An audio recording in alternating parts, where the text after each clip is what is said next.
هیزنی کیه؟ نبینم یه بار دیگه کسی رو گول بزنی. دور این نیلای ما رو هم خط میکشی. باشه تکرار نمیشه، بس دیگه برین. خاک تو سرتون کنن. برای این چیزا از دین استفاده میکنین آره؟ تو رو خدا یکم آدم باشی. کثافت. هر پولی از من و بقیه گرفتی حرومت باشه. الهی پول کفن و دفنت بشه. آفرین نصیحت کردی، بس دیگه رو بیفت. آشغال. خیلی خب برو خونتو کثیف نکن. دوبله شده در حس بیوجه. نیلای ماشینت بیرونه دخترم؟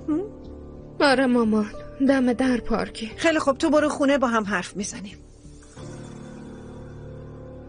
برو نورسما بریم. مامان شما برو، من میخوام یکم قدم بزنم.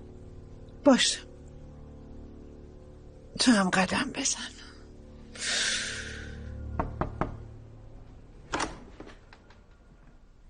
اجازه هست؟ بفرما داداش، اجازه کدومه؟ بیا. خوش اومدی، بفرما بشین. تشکر. چه خبر؟ سلامتی.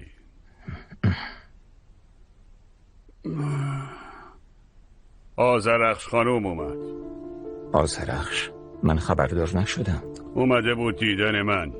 مشکلی هست؟ تو چیزی نگفتی اما رابطتون هنوز درست نشده.